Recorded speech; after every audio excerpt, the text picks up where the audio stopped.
ಕಾರ್ಯಾಚರಣೆ ಮುಂದುವರಿಯುತ್ತೆ? ಸುಪ್ರೀಂ ಕೋರ್ಟ್ನ ಸೂಚನೆಯಂತೆ ನಾವು ಕಾರ್ಯಾಚರಣೆಯನ್ನು ಮುಂದುವರಿಸಲೇಬೇಕಾಗುತ್ತೆ.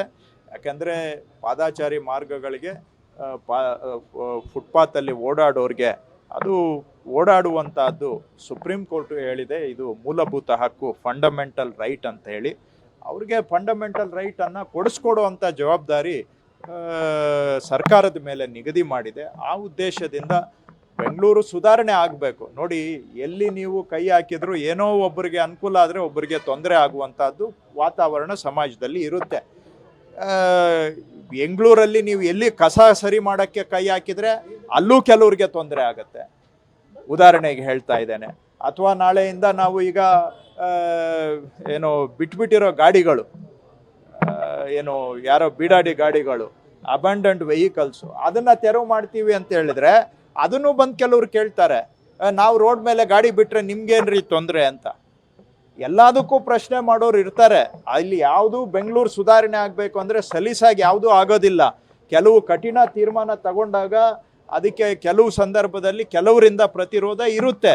ಆದರೆ ನಾವು ಏನು ಮಾಡದೆ ಆಟೋಮೆಟಿಕ್ಕಾಗಿ ಬೆಂಗಳೂರು ಸುಧಾರಣೆ ಆಗಬೇಕು ಅಂದರೆ ಅದು ಬರೀ ಮ್ಯಾಜಿಕಲ್ಲಿ ಮಾತ್ರ ಸಾಧ್ಯ, ನಿಜ ಜೀವನದಲ್ಲಿ ಸಾಧ್ಯ ಇಲ್ಲ.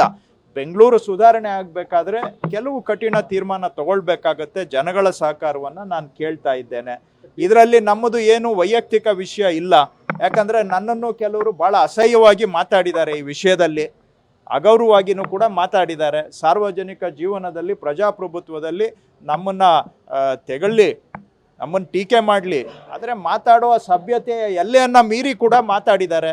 ಆಯಿತು, ಬೆಂಗಳೂರಿನ ಒಳ್ಳೆಯದಾಗುತ್ತೆ, ಅದಕ್ಕೆ ನಾನು ಬಯಸ್ಕೋಬೇಕು, ನಾನು ಅನ್ಪಾಪ್ಯುಲರ್ ಆಗಬೇಕು, ನಾನು ಜನರಿಂದ ಟೀಕೆಗೆ ಒಳಗಾಗಬೇಕು, ಅದರಿಂದ ಏನೋ ಬೆಂಗಳೂರಿಗೆ ಒಳ್ಳೇದಾಗುತ್ತೆ ಅಂದರೆ ಇರಲಿ, ಆಗಲಿ. ಯಾಕಂದರೆ ಕೊನೆಗೆ ನಾವು ಸಾರ್ವಜನಿಕ ಜೀವನದಲ್ಲಿದ್ದು ಏನೋ ಒಂದು ನಯಾ ಪೈಸಾ ಬೆಂಗಳೂರಿಗೆ ನಾವು ಒಳ್ಳೇದು ಮಾಡಿದರೆ ನಮ್ಮ ಜೀವನ ಸಾರ್ಥಕ ಆಗುತ್ತೆ.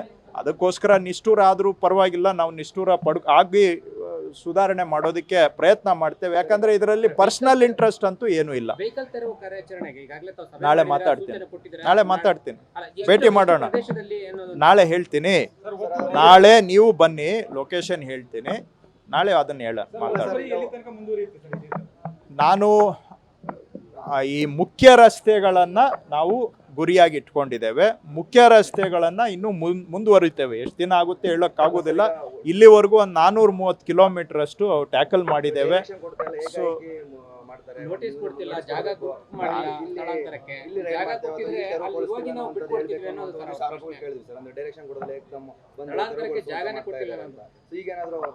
%90 ರೋಡ್ಗಳು ಅವ್ರಿಗೆ ಆಲ್ಟರ್ನೇಟ್ ಬಿಟ್ಟಿದ್ದೀವಲ್ಲ, ಅಲ್ಲಿ ಹೋಗಿ ಜೀವನ ಮಾಡಲಿ. ನಾನು ನಿಮಗೆ ಹೇಳಿದ್ರು ಕೂಡ ನೀವು ಅದು ಯಾಕೋ ನನ್ನ ಮಾತು ನಿಮಗೂ ಕೇಳಿಸ್ತಾ ಇಲ್ಲ.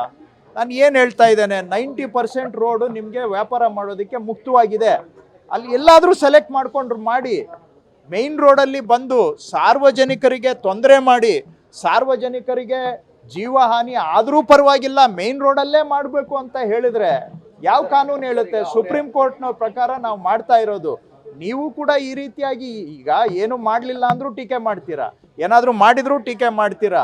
ಏನಾದರೂ ಬೆಂಗಳೂರು ಸುಧಾರಣೆ ಆಗಬೇಕಾ ಬೇಡವಾ ಅನ್ನೋದನ್ನು ನೀವು ತೀರ್ಮಾನ ಮಾಡ್ಕೊಳ್ಳಿ. ಸರ್ಕಾರ ಏನಾದರೂ ಮಾಡೋಕ್ಕೆ ಪ್ರಯತ್ನ ಮಾಡಿದರೆ ಅದರಲ್ಲೂ ಕೂಡ ಈ ರೀತಿಯಾಗಿ ಮಾತಾಡುವಂಥದ್ರಿಂದ ಬೆಂಗಳೂರಿನ ಹಿತ ಇದರಿಂದ ಸುಧಾರಣೆ ಮಾಡೋಕ್ಕೆ ಸಾಧ್ಯನಾ ಅನ್ನುವಂಥದ್ದು ವಿಚಾರ ಮಾಡಬೇಕು. ಈ ಬೀದಿ ಬದಿ ವ್ಯಾಪಾರಿಗಳಾಯ್ತು, ದೊಡ್ಡ ದೊಡ್ಡ ವ್ಯಕ್ತಿಗಳು ರಾಜಕಾಲಿ ಒತ್ತಡ ಮಾಡ್ತಾರೆ, ಅದು ತೆರವು ಕಾರ್ಯಾಚರಣೆ ಯಾವಾಗ ಮಾಡ್ತೇವೆ. ಇದರಲ್ಲಿ ಬಡವರು ಶ್ರೀಮಂತರ ಅನ್ನೋದು ಯಾವುದು ತಾರತಮ್ಯ ಇಲ್ಲ. ಒಂದೊಂದು ಕ್ಯಾಂಪೇನೇ ಮಾಡ್ಕೊಂಡು ಹೋಗ್ತೇವೆ, ಒಂದೊಂದು ಆದ್ಮೇಲೆ ಒಂದೊಂದು ಕ್ಯಾಂಪೇನ್